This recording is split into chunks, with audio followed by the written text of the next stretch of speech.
Hey collectors, Anthony from Nut here, and today we will be taking a look at Transformers Studio Series Dinobot Sludge. Unlike other Dinobots, Sludge can momentarily detach his eyes while being stomped on by Devastator. Okay, not really. It is a movie reference, look it up. When we return, we will check out this Bronto-sized Dinobot.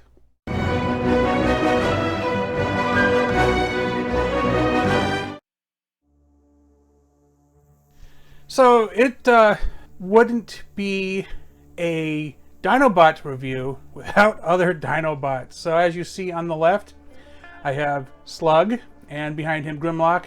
And of course what you came here to see, Sludge here on the right.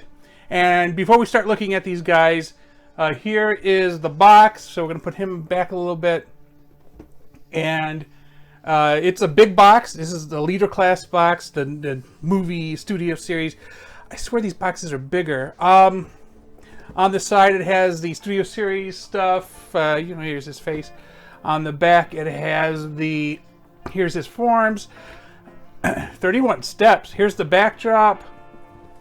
And of course the same image again. And nothing too fancy anywhere else. But let's open up the box where we get this. I thought they were trying to eliminate cardboard. This is like... I guess the ink is no longer being used because for the last number of figures, the cardboard that was in here was like a copy of the backdrop, which was like, okay, but again, I thought you were trying to reduce paper. But of course, here's the backdrop, and with it, the instructions and the Don't Hurt Yourself paper. And the backdrop is the same as the other ones. It is the inside of the Quintesson pit. So this one's getting some serious play because it's got the Quintesson pit, it got Grimlock, it got Sludge, it has Slug. It's gotten everybody to use this backdrop. So here is a simple size comparison with Slug. And yes, I keep wanting to say Slag, but I also don't want to offend anybody, so that'll be the only time I probably say that. So, voice your opinions in the comments. I don't know anybody who really takes it seriously, but try to avoid to say it anyway.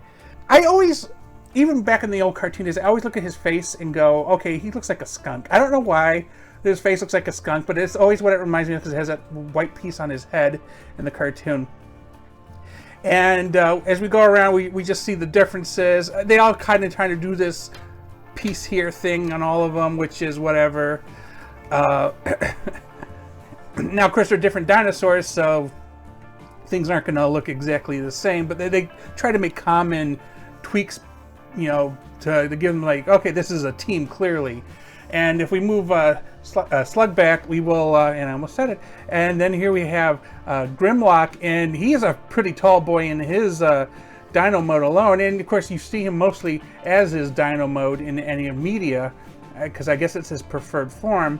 Although my understanding is also, like, when he was King Grimlock, he was mostly in his bot form, so it really depends on the media. But let's move him out of the way here. Now, the transformation is confusing. See, whenever I get these figures, I actually spend as much time as I need to kind of try to guess what the transformation is, and this guy got twisty parts that really threw me off. Although, before I say anything else, I would like to say that his gun is probably the best looking. Like, Grimlock's gun's all black, Slug's gun is all gray, but this guy actually has some detail on his gun. It doesn't do anything extra other than mount on his back and on his hands, but it is actually a pretty nifty looking gun.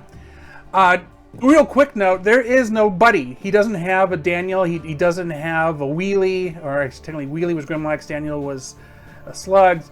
So he has nobody. He is alone. I don't know if his mask makes up for it. I feel like that's a job for Gotbot to decide. Once you get the idea of what the transformation is, it makes sense, but nuances are something you'll have to learn when you get to it.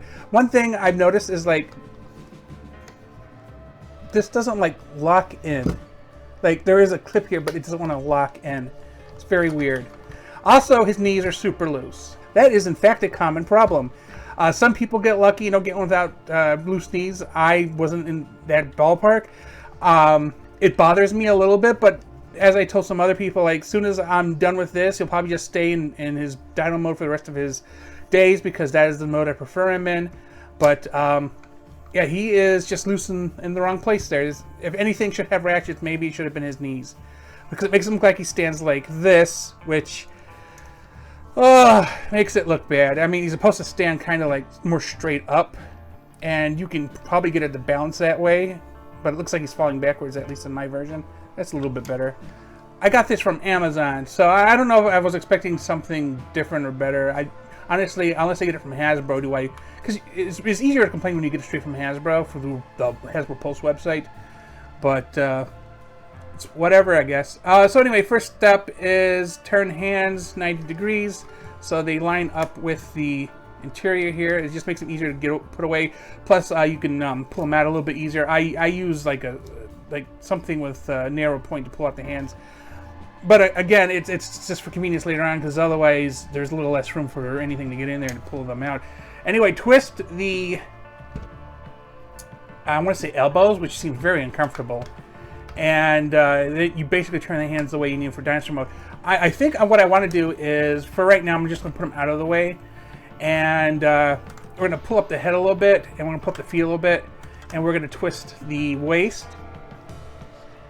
And so what happens is the legs basically fold over the backside here, and I found it to be a pain, and we'll see how well I can get on this. But untab the tail, untab. Well, if it tabbed in for you, great, but it doesn't tab in for me. Lift up this piece here. Or actually, you know what? We'll do the feet first since they fell out of place. They're also very loose. It's disappointing. Let's just say it's disappointing. Here we go. Now, they have a little bit of a tab here, and this is going to be useful later on, but they tab in here when they're folded up. Keep them, because they do unfold, keep them folded right now, otherwise it's just going to get in the way. Fold them to the side, and as you see, we're starting to fold the legs in, and you pull the leg up like this, and repeat it on the other side, because it is an interesting bit of double jointery, which is somewhat similar to Grimlock in that way, except there's just a lot more parts out here. Tabs in, there are 2 of them between the legs, so you want to get that put together.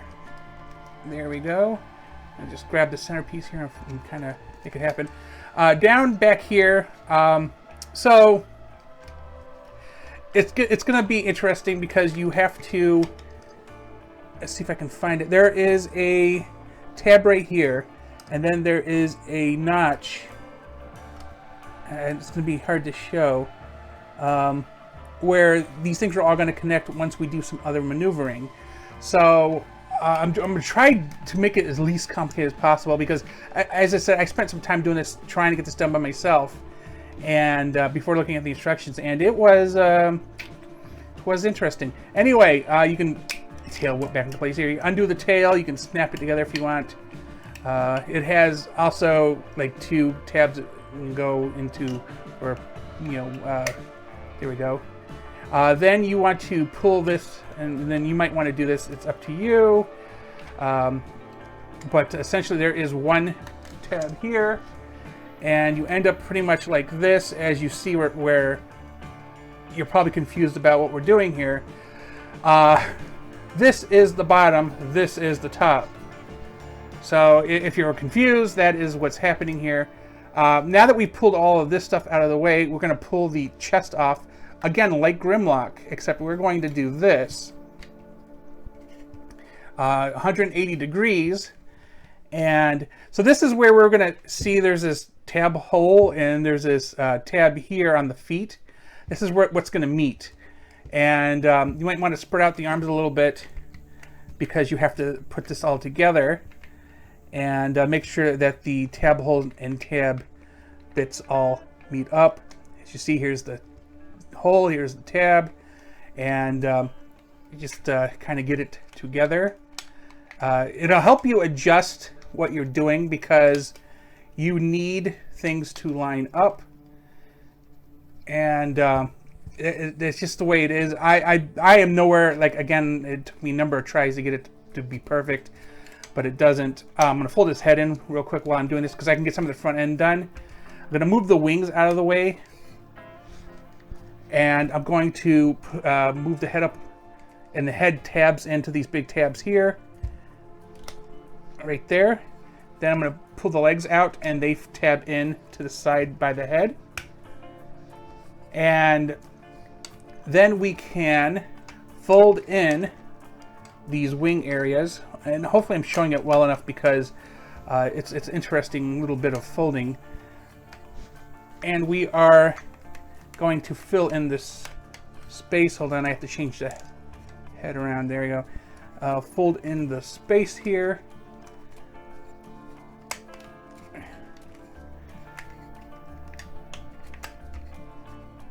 Because what happens is these plates fill in this gap here, and everything has to be like positioned just right for it to work. There we go. So what you end up with is this cavity here, which is interesting. But now we're to the point where we've maneuvered things into place where we can actually attach the bottom of the feet to the area here on the, I guess technically arms, but now back legs. And if you can get them connected, it stabilizes it rather nicely. There we go. So then with the gun, there are 2 tabs on the side here. It actually stores rather nicely into here. Let's see if I can get it to, no, I got it to work before. Watch, it won't work now. There we go.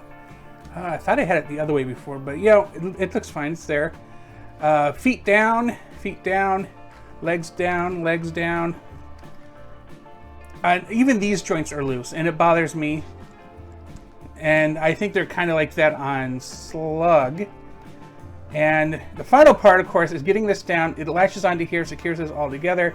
There are 2 tabs that each go into the sides here. And you might have to adjust things a little bit to get it to work. But all this will happen. Let's see. There we go.